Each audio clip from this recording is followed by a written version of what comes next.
Well, good morning, everyone, and welcome again to another live this morning. Hope you're having a great day. Good start to a new week, and we're going to continue on in our prevention of Alzheimer's. Okay, Manette and John, good morning. Mike and Wawa and Wendy, Sherry, nice to have you on. And it's always good to have you guys. Carol, how are you this morning? And Luella and C's, Rosa and Maria and Colleen and Nellie. Good morning, Nellie and Kristen. Good to have you guys on. Jerry, Nouveau Brunswick, and Marin, and our faithful ones, Uja. No, hold on a minute. Let me see if I can say that right. Yalaun, good morning. Donna, wait a minute. I got to get this one right. Uj. O-U-I-J. I don't know how to pronounce that. Dorothy, how are you? Okay. Jordan, good morning. Peggy, Judy. And you guys are great. Deb, how are you? And let me just see here. Donna, Marlene, Julie from Sturgeon, another two Julies in a row, and Maria. You guys are great. Thanks so much for coming on, and I'll try and go on afterwards and say hello, but we are continuing. You want to protect your brain. Protect your brain. What you do right now will have a major effect down the road on the brain. That's what they're showing. Doesn't occur overnight. Like people, I've talked about this scourge in society today of dementia and Alzheimer's. Number one killer in, not COVID, in the United Kingdom, it's Alzheimer's. And number three in North America. It wasn't even on the hit parade 20 years ago. It wasn't. Is this a modern day thing? It is absolutely. Now, I'm not saying, that grandpa didn't lose it eventually when we were kids, but this is a new phenomenon. And you know how I think. If something is new and it's like in an epidemic proportion today, and I don't want to throw that word around, but it's true, isn't it? Like Alzheimer's like an epidemic today. And I always ask the question, why? What's changed? So we're going to talk about that. Now, last week we talked about, we only hit one thing on let's prevent Alzheimer's by starting in your gut. And we talked about leaky gut. And leaky gut, leaky brain. And we talked about candida, how yeast, why it's a major issue in society today. We talked about, and there's other reasons, but one of the biggest things is the overuse of antibiotics. Antibiotics kill your friendly bacteria. They allowed the third army to grow, and that yeast, which a little bit belongs in your gut. There's nothing wrong with that.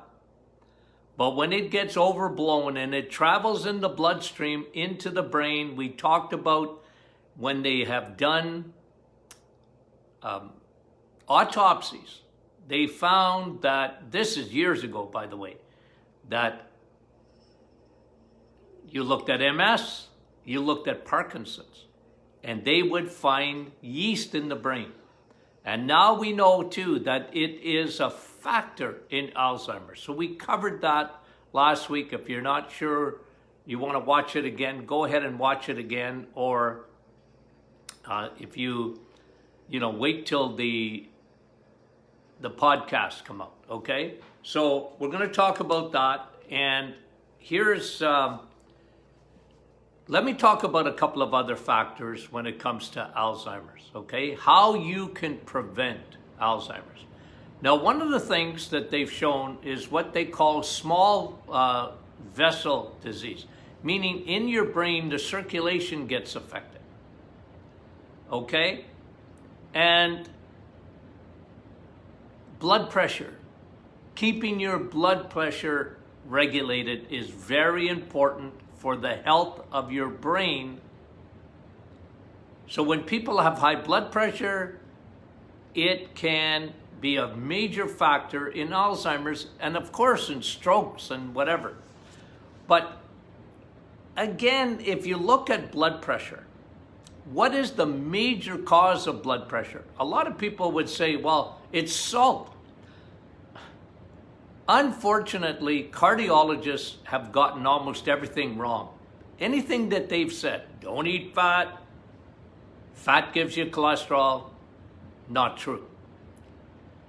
Don't have salt because salt elevates your blood pressure. Nah.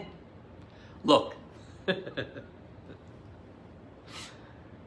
salt can elevate your blood pressure. So let me put a little disclaimer there. It can elevate your blood pressure in the absence, okay, follow me now. Salt can elevate your blood pressure in the absence of water. You know, water, vitamin W. So many people are dehydrated. So salt in a concentration of your blood without water will elevate your blood pressure. But it's not the major issue. The major issue with high blood pressure is a symptom. It's a symptom. It's not like high blood pressure just that, oh, I got high blood pressure. Okay, why do you have high blood pressure? It ain't salt, unless you're dehydrated. It's sugar, man. High blood pressure is a symptom of insulin. High insulin circulating. And that's why we see so much problem with blood pressure today.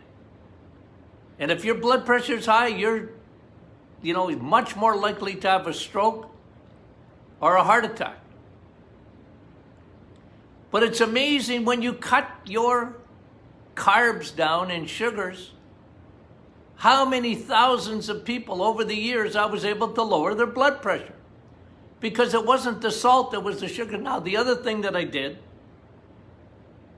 because I used to actually measure dehydration by thickness of blood.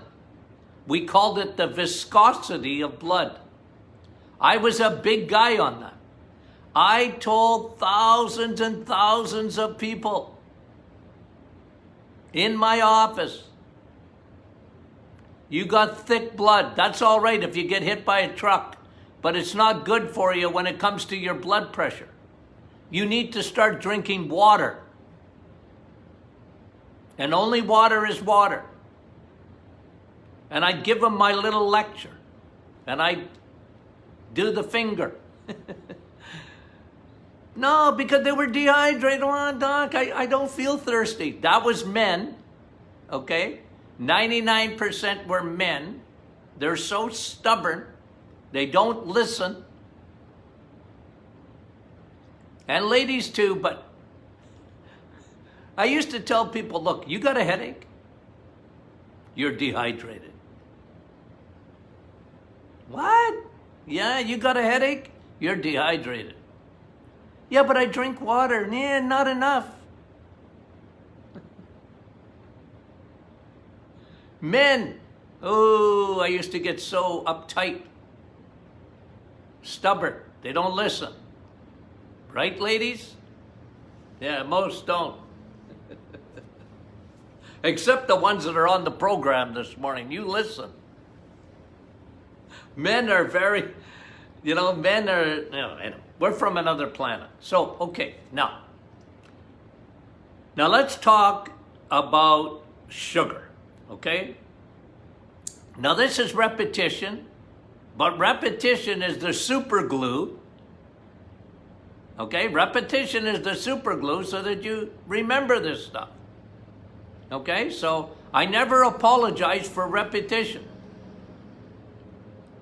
How does sugar damage your brain? Well, one, we know that sugar, high levels of sugar will increase your insulin. Insulin creates inflammation, and inflammation damages your blood vessels. It damages the little, Teflon-like layer of your blood vessels.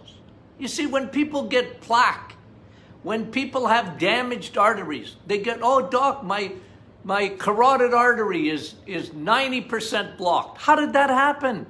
It wasn't fat that got you there. It was sugar. Sugar equals increased inflammation because of insulin. Remember, insulin's job is to take sugar out of your bloodstream. It can't allow sugar in the bloodstream. Now, let's talk more specifically about the brain. There was a new study out, Le Journal des Frontières of Neurology. I gave it to you in French because it came out of France. Le Journal des Frontières of Neurology. Neurology. And you know what they said? The worst sugar for your brain is fructose. The antichrist of sugars. You've heard me say that. We live in a different world. We live in a different world. When I was a little boy, there was no high fructose corn syrup. There was sugar. And I tell my grandchildren, Grandpa had cookies and ice cream too. But it wasn't the same. Now they use an artificial sugar, one that's made in the lab, and it's high fructose corn syrup. It's the worst kind of sugar for a multitude of reasons, but one of them is what it does in the brain. It saturates the brain. It saturates the brain. And the brain, what happens with high fructose corn syrup? When it's in your brain, the brain loves any kind of sugar, okay? Because it's headquarters. It needs energy. And even though your brain makes up like about 1% of your body weight, it takes 20% of your energy. Up here, when you eat, think of this, because one of the first places headquarters wants energy from food. When you have high fructose corn syrup, the problem with that is that it saturates the memory center of your brain, which is called your hippocampus. So high fructose corn syrup targets especially your hippocampus. Now it's easy to remember. There's more than two, but I always talk about two centers in the brain. One is your hippocampus, and all you got to think of is a university or college campus, and then you think of your memory center. And then your hypothalamus, that's where all your hormones are produced. That's what your hormones, from your thyroid to your adrenals to all those things, the chemistry is in the brain, in your hypothalamus, but your hippocampus especially gets affected by high fructose corn syrup. Oh, Doc, my bread doesn't say high fructose. Yes, it might not, because the food industry lies. They're liar, pants on fire. They're using high fructose corn syrup in everything. It's cheap. It's addictive. It takes a beeline to your liver. Now, that's another issue. But your brain soaks it up, and especially the memory center. Now, here's what happens. Here's what happens when you're a carboholic. Here's what happens in the brain. Remember insulin? Insulin is on your side till it's not. Okay? Because insulin's job is to park that sugar and get it out of your brain. I mean, it allows a little bit to stay in, but insulin's job is saying, you come here with me, I'm going to park you. And I don't want you to stay in the brain. The problem is, if you have a condition, 88% of the population have this condition. It's called the metabolic syndrome, caused by what? Insulin resistance. It means your cells go, I've seen you too much, insulin. You ever see, like, there's a proverb that says, don't go into your neighbor's house too often. They'll find out, they'll get sick of you. That's in the book of Proverbs. I like that. Don't eat too much sugar, because you know what? Every time you eat sugar, you need insulin. And you know what? Your body eventually goes, you know what, insulin? I'm sick and tired of you coming over here all the time. And you have, we talked about it the other day, your blood-brain barrier. You know what happens when you have insulin resistance? It does not allow insulin to go into the brain to take the sugar out. So when you're getting high fructose corn syrup, you develop insulin resistance very quickly. Children have insulin resistance. 88% of the population have insulin resistance. 88%.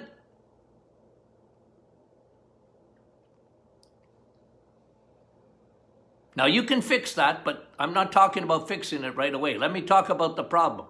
So remember that high fructose corn syrup is damaging your brain cells because it can't come out. Because insulin can't get in to get it and to get it out of your brain.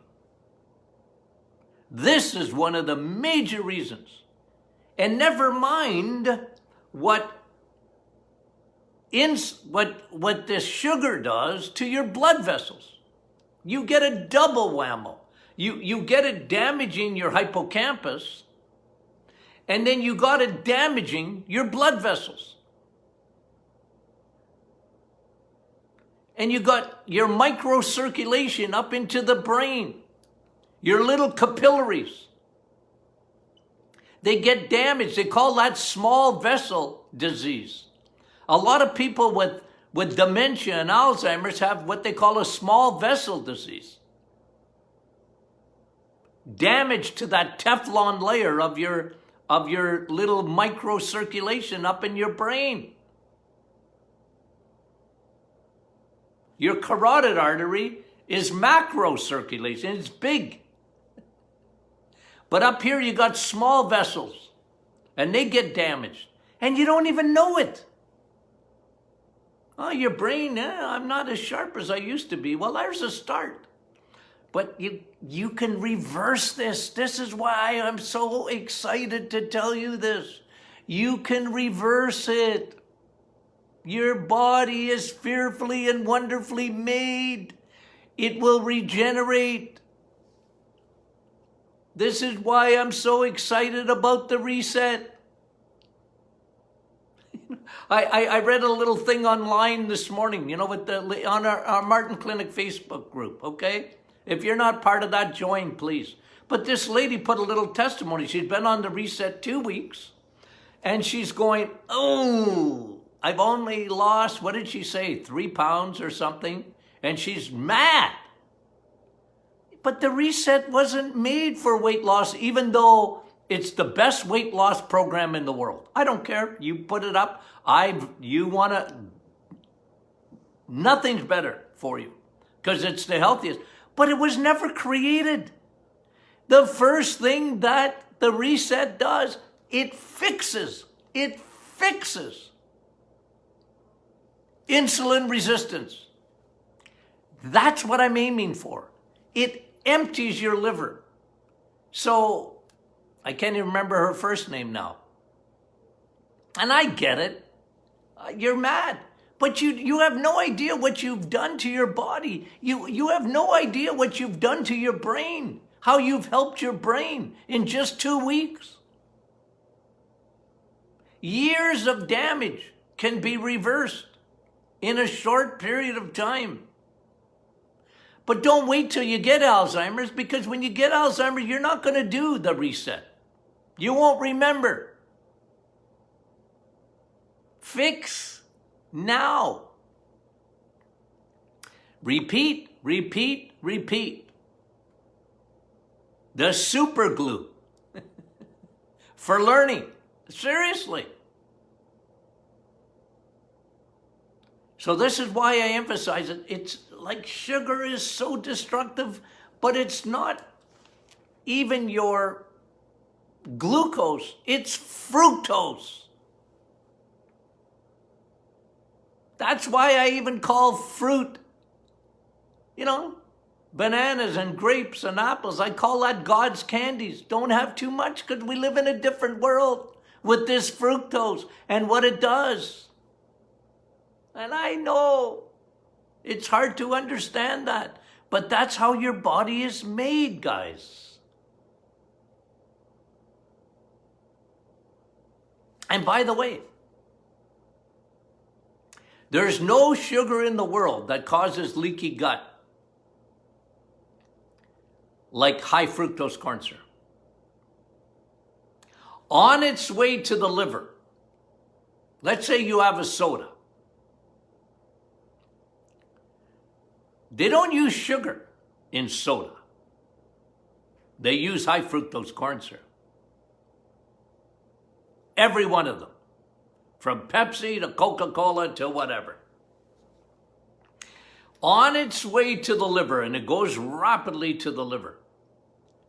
When it goes through your gut, and it's something that I brought to you, about a month ago on a podcast, it changes the microbiome in your gut rapidly, creating leaky gut, allowing garbage to get into your bloodstream like Candida albicans yeast. Folks, if you do nothing else, diet. Get rid of the sugar in your life. You'll be sweet without it, I promise. Get rid of it. Get rid of it. You can have sugar on the mind, but don't have sugar in the brain. Because a lot of people say, Doc, I got this sweet tooth, and I got sugar on my mind, But you don't want to have sugar in your brain. You can think about it, but don't consume it. Okay. So now we've talked about, and by the way, yeast, we talked about this the other day. One of the things that the problem with Candida yeast fungus, you know what it does?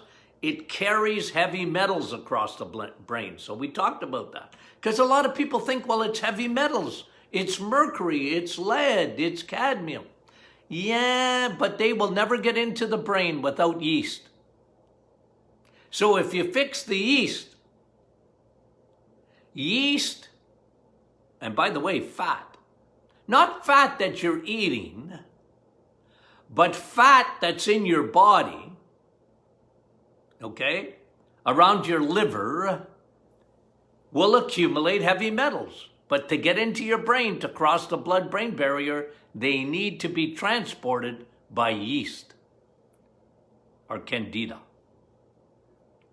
You see why I'm so big on probiotics?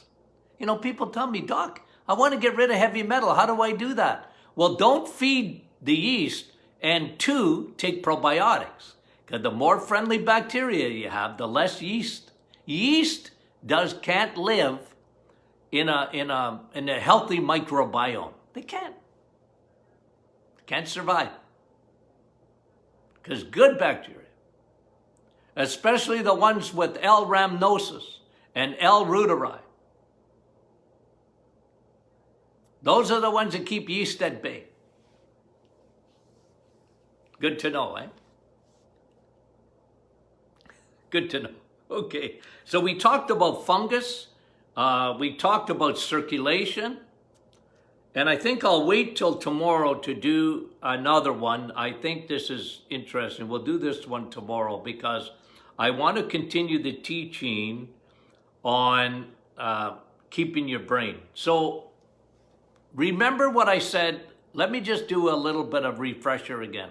Remember what I said about salt and high blood pressure. Salt, you cry salt, your blood is full of salt. Salt, salt, salt. You see, salt has got a bad reputation, but it's really not a bad guy.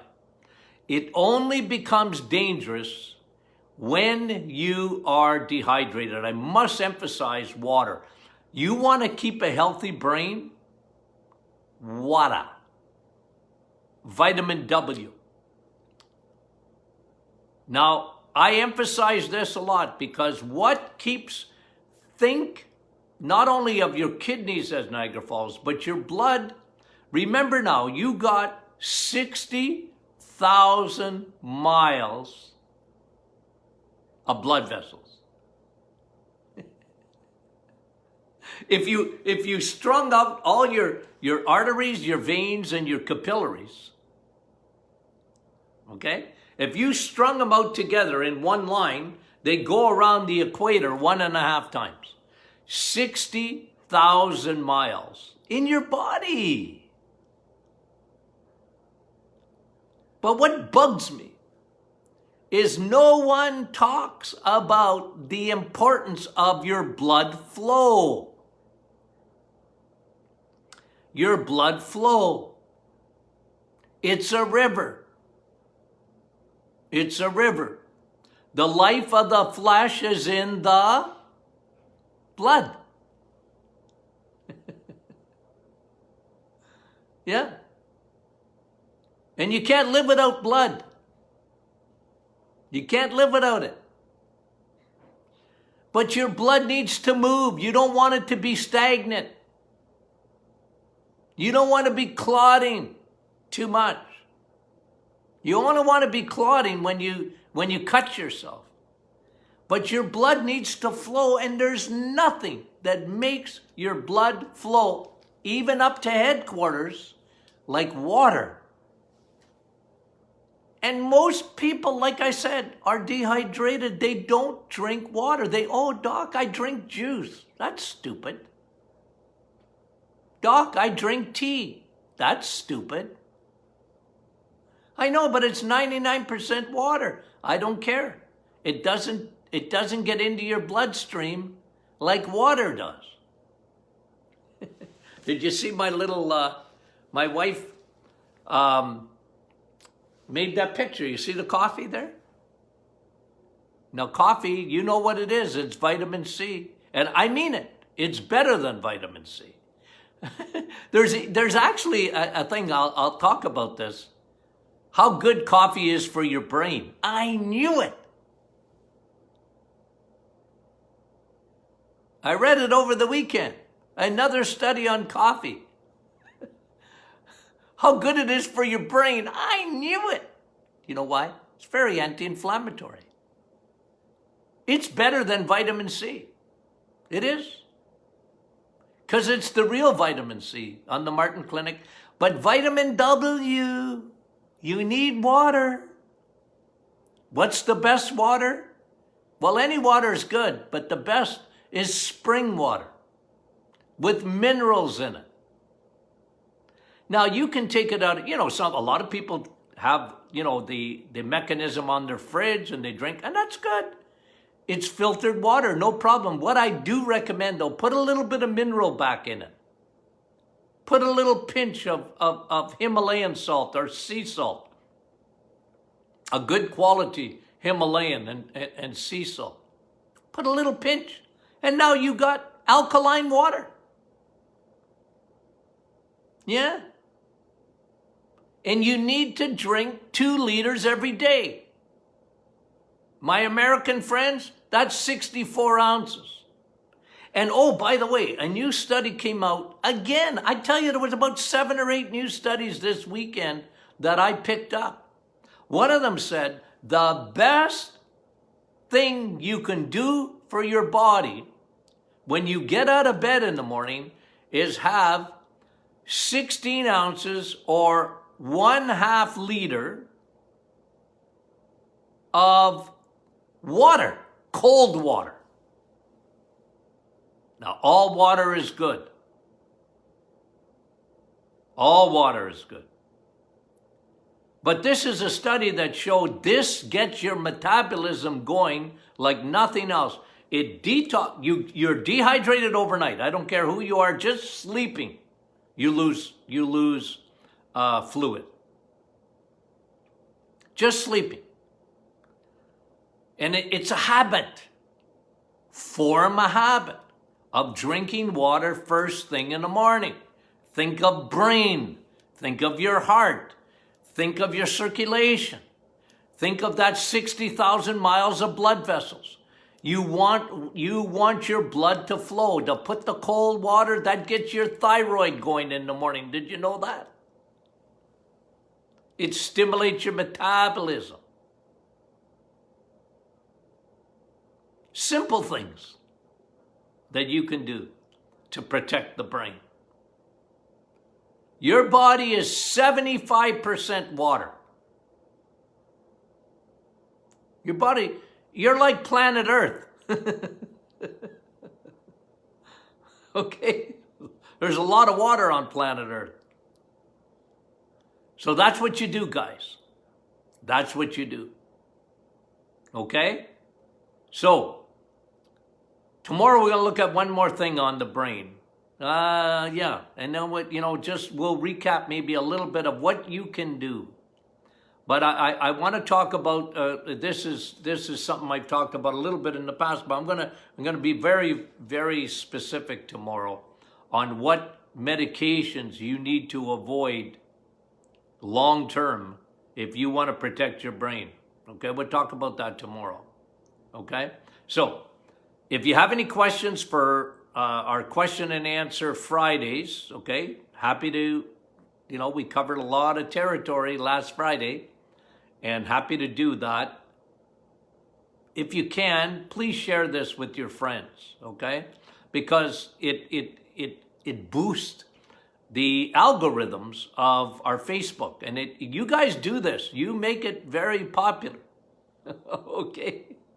And we ask you to share it. Invite people to be part of our group too, the Martin Clinic Facebook group, that private group, okay? It's great. And the interaction in there is fabulous. I really appreciate it. Okay, so love you guys. Talk to you soon.